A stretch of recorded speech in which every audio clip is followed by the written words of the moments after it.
பாட்டாளி மக்கள் கட்சி உடைந்தது தான், இனிமேல் ஒன்றிணைவே முடியாது அப்படிதான் எல்லாரும் நினைக்கிறோம். அது மாறக்கூடிய இல்லை மாற்றக்கூடிய சக்தி அவங்க 2 பேருக்கு மட்டுமல்ல பாஜக இருக்கிறது.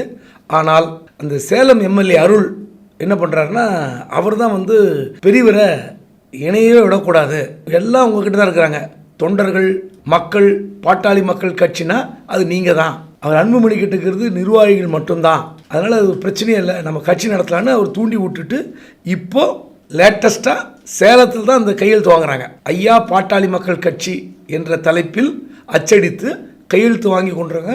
ஒரு 1000 பேர் ஆரம்பித்து 10,000 பேர் வரைக்கும் கையெழுத்து வாங்கி கொடுக்க போகிறதா சொல்கிறாரு. மேபி பதிவு கூட பண்ணலாம். ஆனால் இந்த 2 பேரையும் ஒன்றிணைக்க வேண்டிய பொறுப்பு அதிமுக வசம் வந்துவிட்டது. இது 4 நாட்களுக்கு முன்பாக அந்த கட்சியினுடைய பொதுச் செயலாளர் எடப்பாடி பழனிசாமி கூப்பிட்டு பேசியிருக்கார். வாசன் கிட்ட பொறுப்பு கொடுத்துருக்குறாங்க. இப்போ வாசன் என்ன சொல்கிறாருன்னா, அவர் அமித்ஷா கிட்ட சொல்லிட்டேன், இன்னும் 10 நாட்களுக்குள் 2 தரப்பையும் கூப்பிட்டு அமித்ஷா பேச போகிறார் டெல்லியில். முதல்ல அன்புமணி, அப்புறம் டாக்டர் ராமதாஸ் 2 பேரும் டெல்லிக்கு போவதற்கு தயாராகி கொண்டிருப்பதாக தகவல். ஆனால் இந்த வேளையில் தான் ஐயா பாட்டாளி மக்கள் கட்சியில் ஒரு புதிய கட்சி பதிவு செய்வதற்கும் வேலை நடந்து கொண்டிருக்கிறது.